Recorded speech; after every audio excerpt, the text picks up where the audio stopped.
Hi, I'm Lisa Wheeler Duff, owner, operator of Oak Spring Farm here in Central Maryland.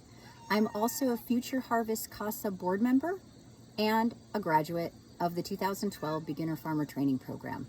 I've been farming for 10 years and I'm proud to say that my farm is a growing, thriving, profitable entity.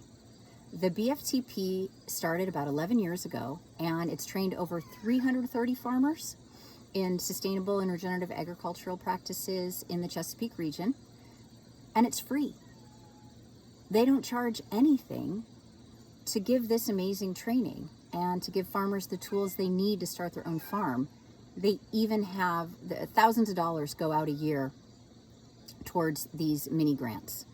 So as a graduate of this amazing program, I'm asking you today for help. Please donate to the Tipper Gurley Fund. You can reach it at www.futureharvestcasa.org. I just made my donation, my annual donation last week. It is a very worthy cause.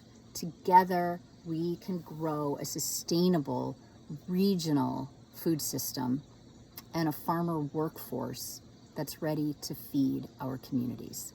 Please help today. www.futureharvestcasa.org. Thank you.